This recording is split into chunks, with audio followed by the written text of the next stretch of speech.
Ya hablamos del sistema de conducción del corazón, ahora vamos a hablar un poco de irrigación. Entonces, ustedes saben que el corazón se irriga fundamentalmente por dos arterias principales.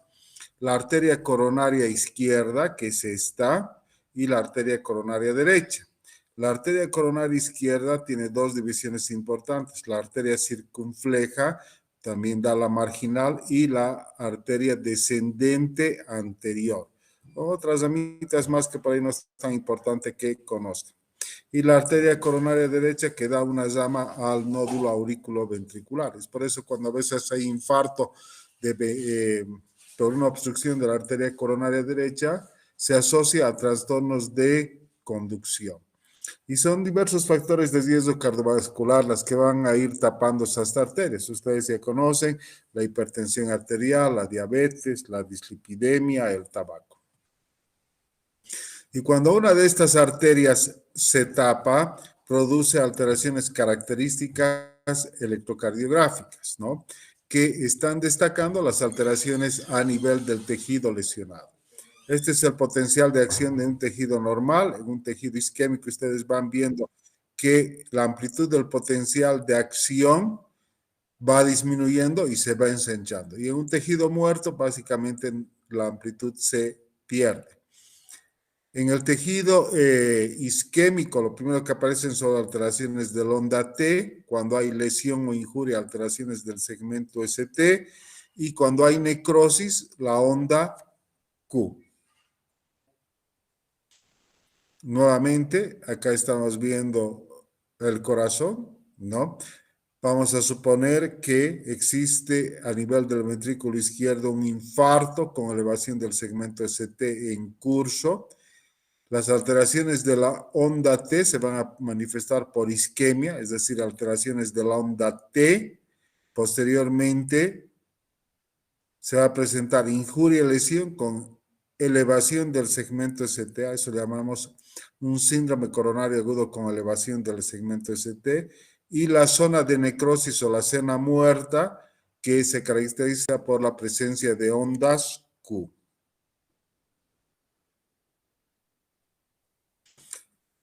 Inicialmente, los primeros minutos de las alteraciones electrocardiográficas pueden observarse una elevación de la onda T, ¿no? Que se presenta acuminada, es decir, puntiaguda. Después empieza a elevarse el segmento ST. Pasadas algunas horas, ya empieza a haber necrosis, es decir, la presencia de la onda Q, el ST va disminuyendo y la onda T se hace negativa. Y al cabo de algunas semanas queda con una etapa de necrosis, es decir, una onda Q y una onda T negativa. En el espasmo coronario, es decir, cuando no hay una lesión aterosclerótica a nivel coronario, existen estas alteraciones de la onda T del ST, pero no ya la presencia de onda Q. Terminado el espasmo, el ST disminuye y la onda T se va normalizando. Esta es una imagen que quiero que recuerden, son los estadios progresivos de un infarto con elevación del ST, también se llama tipo Q o infarto transmural o epicárdico. En la parte superior izquierda tienen un electrocardiograma normal con la P, QRS y T. Entonces, en las primeras horas, una elevación del segmento ST y la onda T se hace picuda. El primer día va disminuyendo el complejo QRS, aparece la onda Q y el ST va disminuyendo. Hasta el segundo día ya ha desaparecido la onda R y se queda con una onda Q y la onda T negativa. Y después de 3 días queda con esta imagen que es como la de una cicatriz. Ocasionalmente, después de varias semanas, puede presentar elevación del segmento ST, pero es porque el paciente tiene ya un aneurisma. Eso generalmente en los infartos de cara anterior que comprometen la coronaria izquierda. Y nosotros electrocardiográficamente podemos definir dónde está localizado un infarto. Podemos decir si es de cara anterior, septal, lateral, inferior o diafragmático o ínfero-basal o posterior. E incluso podemos decir qué arteria posiblemente es la comprometida. El infarto lateral alto se caracteriza por ese tipo de alteraciones que hemos visto en la derivación D1 y ABL. El infarto de cara inferior o diafragmático, esas alteraciones se van a presentar en la derivación D2, D3 y en la derivación ABF. El infarto anteroseptal en B1 y B2, el infarto de cara anterior en B3 y B4, el infarto lateral bajo en B5 y B6, y decimos infarto anterior extenso cuando compromete las derivaciones precordiales desde B1 a la derivación B6. Acá estamos viendo un infarto de cara anterior por obstrucción de la descendente anterior, que es una rama de la coronaria izquierda. Ustedes pueden observar estos cambios electrocardiográficos en B1, B2, B3, B4, es decir, hay una onda Q con una onda T negativa, ¿no es cierto? Este infarto será agudo de pocos minutos, de pocas horas o ya de varios días. ¿Qué opinan?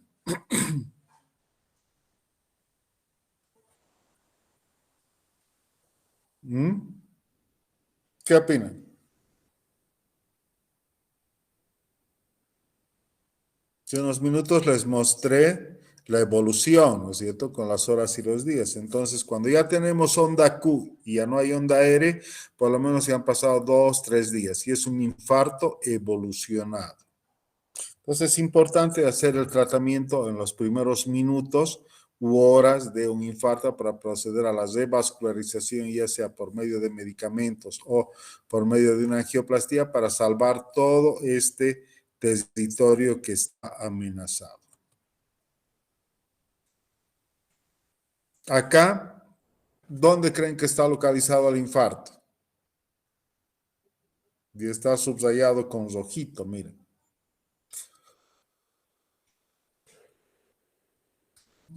Las derivaciones están en rojo. ¿Qué les parece? ¿Dónde está localizado ese infarto?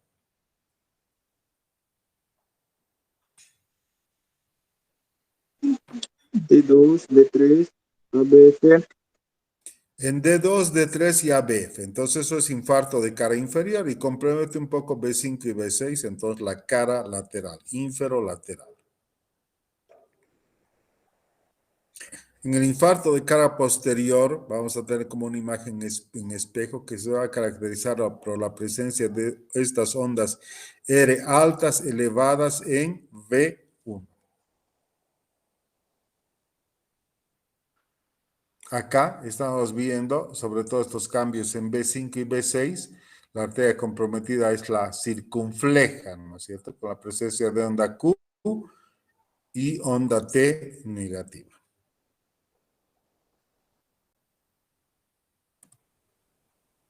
De acá nuevamente por la arteria comprometida, la localización del infarto. D2, D3 y ABF, infarto de cara inferior, la arteria comprometida es la coronaria derecha. Infarto de cara anterior puede ser B3 y B4, la arteria comprometida es la descendente anterior. Acá hay una serie de causas de ondas T negativas o aplanadas que no son originadas por una obstrucción de la arteria coronaria, ¿no es cierto? Puede haber variantes normales, puede haber pericarditis, cor pulmonar, miocarditis, miocardiopatías, prolapso de válvula mitral. Es por eso que cuando estamos en el contexto de un posible infarto de miocardio, existen 3 pilares fundamentales para hacer el diagnóstico. Uno es la clínica que siempre es soberana, pues el dolor de pecho característico opresivo, de esfuerzo y de brazo izquierdo. Después están las alteraciones electrocardiográficas y esa progresión que hemos visto. Y por último, las enzimas cardíacas. ¿Qué enzimas cardíacas conocen?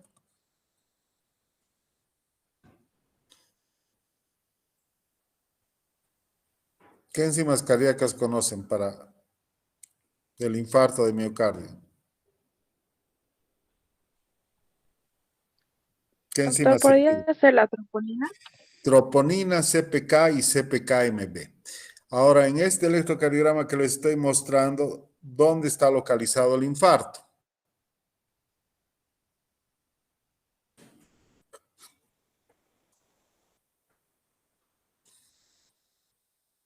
¿Dónde se eleva la onda, el ST?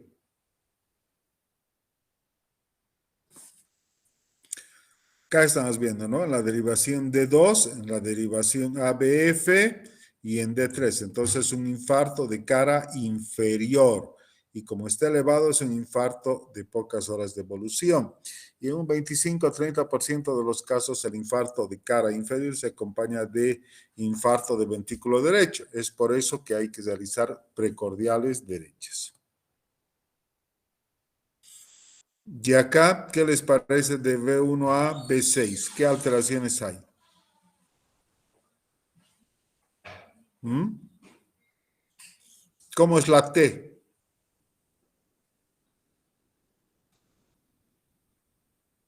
Chicos,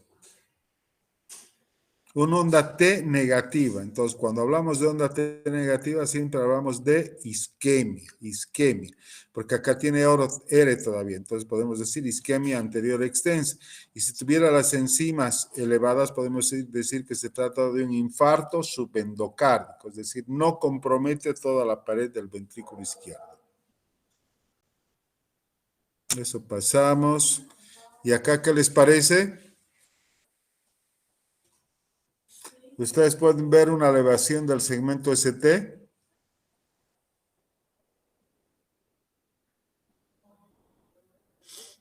¿Están ahí, chicos? Han desaparecido. Sí, doctor.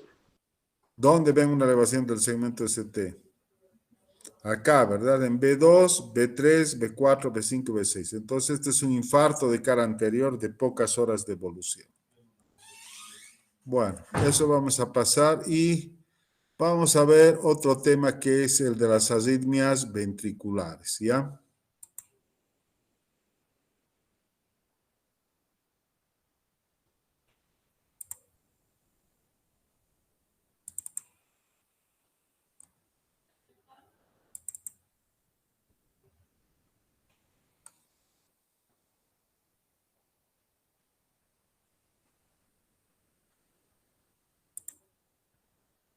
¿Ven la pantalla? Sí, se logra ver, doctor. Bueno, vemos entonces ahora otro tema, otro acápite más de la electrocardiografía, que son las arritmias ventriculares. Las arritmias, a grosso modo y en general, se clasifican de acuerdo a la frecuencia cardíaca, en taquiarritmias y bradiarritmias. Taquiarritmias hemos dicho cuando tiene una frecuencia cardíaca mayor a 100 y bradiarritmias cuando tiene una frecuencia cardíaca menor a 60. Según el origen, pueden ser supraventriculares o ventriculares. Supraventriculares cuando están por encima del nódulo aurículo-ventricular. Según el mecanismo, por reentrada, por excitabilidad aumentada o actividad gatillada. Y según la regularidad, arritmias regulares e irregulares. Ya hemos visto varias, ¿no es cierto? Por ejemplo, la fibrilación auricular puede ser una taquiarritmia si está muy acelerada y es irregular y es de origen supraventricular. Bueno, esto no vamos a ver, esa es la fisiopatología de una arritmia por reentrada en la cual existe un circuito rápido y un circuito lento. Entonces, acá tenemos las arritmias supraventriculares. Acá, ¿qué les parece esta taquiarritmia? ¿Qué es? ¿Es una taquiarritmia regular o irregular? Esta que estoy marcando con el láser. ¿Es una taquiarritmia regular o irregular?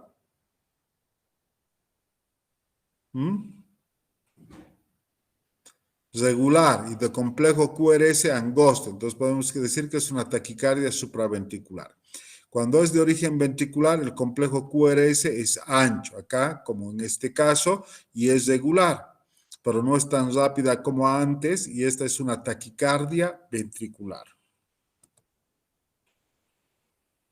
También podemos hablar de las extrasístolos. Ustedes tienen que tratar de seguir esta tira y van a ver la secuencia. P, QRST, P, QRST, y de pronto no hay P, y hay un latido ancho, adelantado. Esto se llama extrasístole, y como es diferente al latido normal previo que veíamos, esa morfología, decimos que es de origen ventricular y generalmente tiene una pausa compensadora. Vean la diferencia del extrasístole supraventricular. Acá tampoco tiene onda P, es un latido adelantado, pero el complejo QRS es similar a latido propio que tiene el paciente, ¿sí? Entonces, este es una extrasístole supraventricular y este es una extrasístole ventricular. Y este es un Holter, y acá estamos viendo en esta tira que tiene un latido normal, un extrasístole, un latido normal, un extrasístole, otro latido normal, otra extrasístole. ¿Qué se llama eso? Bigeminada. Bigeminia. Si tuviese dos latidos normales y una extrasístole, dos latidos normales y una extrasístole, se llama trigeminia. Y también las extrasístoles ventriculares podemos clasificarlos por el origen, es decir, por el número de focos que tiene. Si tiene una misma morfología, como en el previo que veíamos, en este, todas son igualitas, ¿ves? Entonces, son extrasístoles ventriculares monofocales, es decir, de un solo origen. Pero en este caso, ustedes pueden ver acá hay un complejo negativo, acá hay uno positivo, o sea, de diferentes formas. Entonces, podemos decir que el origen de estas extrasístoles es de lugares diferentes del ventrículo y se llaman extrasístoles ventriculares multifocales, de varios focos, y obviamente son mucho más peligrosas. En este trazado tenemos dos extrasístoles ventriculares juntas. Están viendo con el láser 1 y 2, eso se llama una dupla. Si fuesen tres juntas, se llama taquicardia ventricular cuando tiene una frecuencia cardíaca mayor o igual a 100, taquicardia ventricular, ¿sí? Eso es una terminología que ustedes tienen que ir familiarizándose.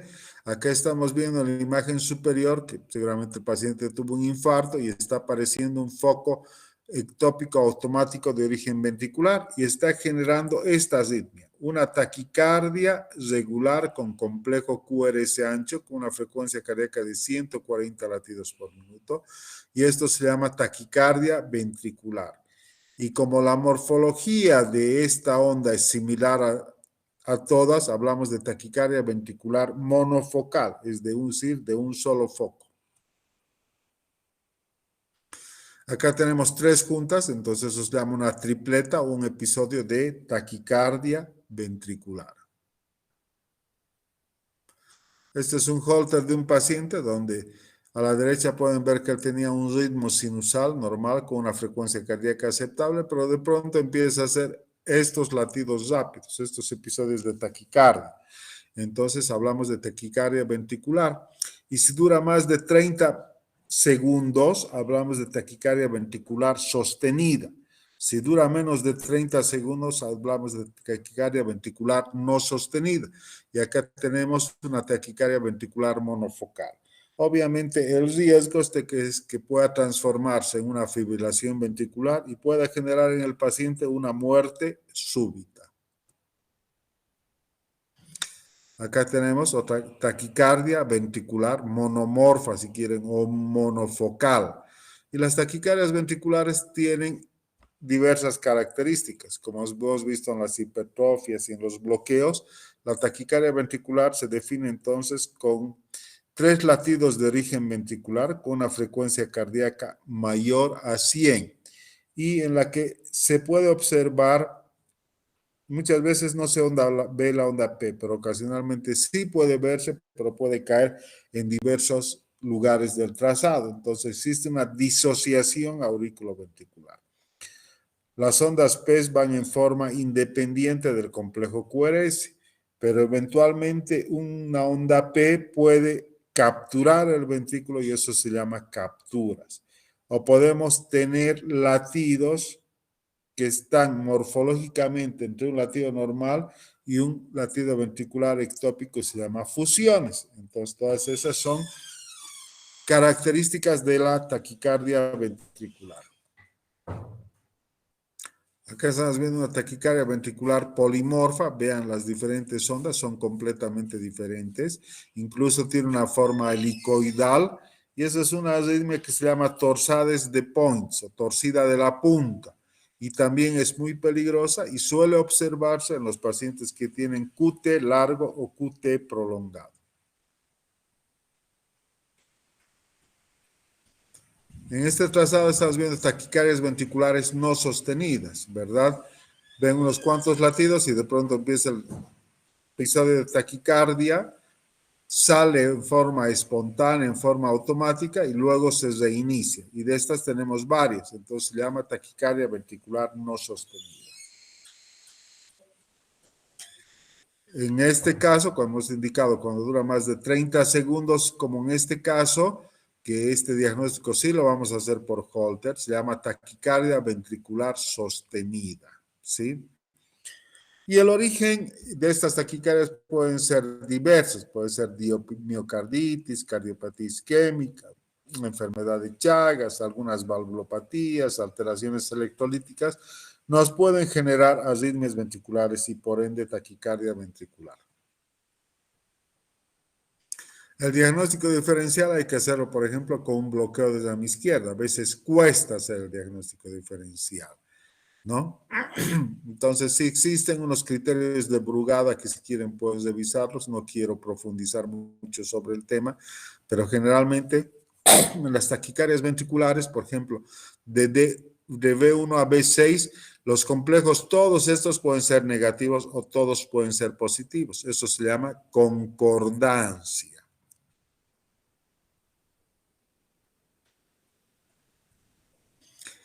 Acá un paciente, con Jorge Zambrana, que era chagásico, que tiene una taquicardia regular con QRS ancho. Entonces tiene una taquicardia ventricular. ¿Y cuál es el tratamiento de la taquicardia ventricular, chicos?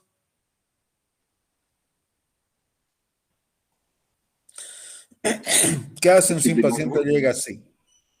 Desfibrilar, doctor. En realidad hay que ver si el paciente está hemodinámicamente compensado o no. Si estuviese descompensado, es decir, con hipotensión, con alteraciones de la conciencia, entonces hay que hacer una cardioversión eléctrica, ¿no es cierto? Programada. Ahora, si es que está compensado, una opción es utilizar, por ejemplo, amiodarona endovenoso y muchas veces va a revertir el cuadro. Acá tenemos una taquicardia ventricular con imagen de bloqueo de llama derecha. Vean, tienen Rs altas en B1 o B2. Eso significa que la taquicardia está generándose en el ventrículo izquierdo. Otra arritmia es la fibrilación ventricular. En la imagen superior derecha están viendo que existen diversos focos de excitabilidad a nivel ventricular izquierda y ventricular derecha. Y esto va a generar diversos impulsos que electrocardiográficamente se van a observar como ondas completamente irregulares, ¿no es cierto?, de diversas morfologías. En este caso, en el caso de la fibrilación ventricular, el paciente prácticamente está premortem, digamos, ¿no es cierto? Aquí sí el paciente va a estar chocado. Entonces, en este caso hay que hacer una desfibrilación.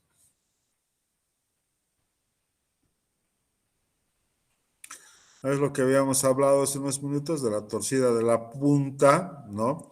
Que es esta taquicardia ventricular helicoidal que empieza acá, de acuerdo a cómo estoy mostrando el láser, y de pronto adquiere una forma helicoidal, ¿no es cierto? Torcida de la punta. Acá nuevamente una taquicardia helicoidal.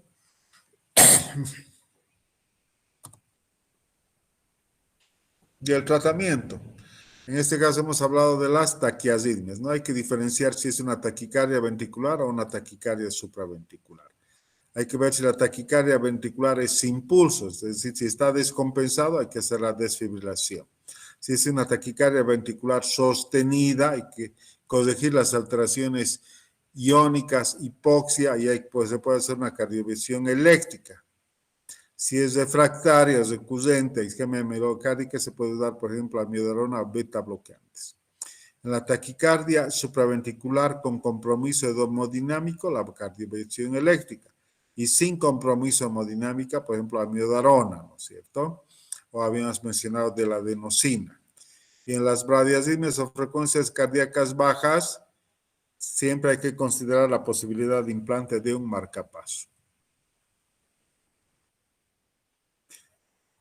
Para los que han llevado farmacología ya saben, ¿no es cierto? La clasificación de los antiarrítmicos según Vaughan-Williams, que es la que seguimos usando, que las clasifica en 4, ¿no es cierto?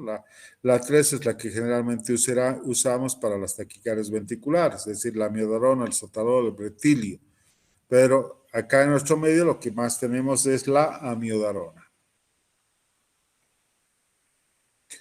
Un ritmo que a veces tienen que conocer se llama ritmo de la unión o ritmo del nódulo auriculoventricular. Cuando el nódulo sinusal falla, empieza a comandar el nódulo auriculoventricular y lo hace con una frecuencia cardíaca entre 40 y 60 por minuto. Y se va a caracterizar por un trazado donde no se ve una onda P delante del complejo QRS. La onda P está por detrás del complejo QRS, es decir, tiene una conducción retrógrada. Y acá están viendo que la frecuencia cardíaca es baja.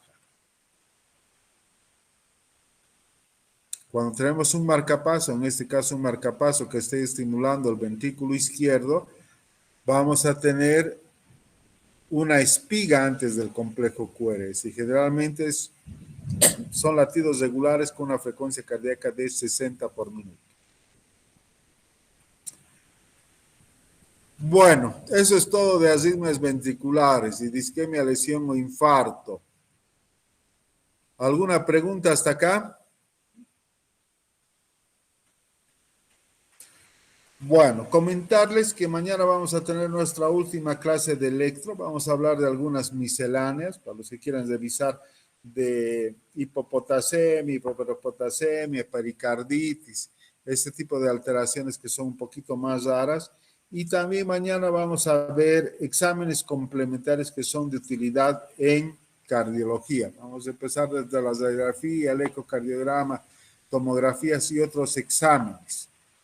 Y el miércoles y el jueves vamos a llevar insuficiencia cardíaca. Y ahí termino yo mi participación y ya posteriormente va a ingresar el doctor Ramiro Lara a hablar sobre valvulopatías, fiebre reumática y otro tipo de cosas. Así que los que deseen ya pueden ir revisando un poco de insuficiencia cardíaca, que es un tema muy interesante. ¿Ya? Bueno, chicos, entonces quedamos así. Nos vemos mañana a las 7 de la noche. Gracias, doctora. ¿Ya?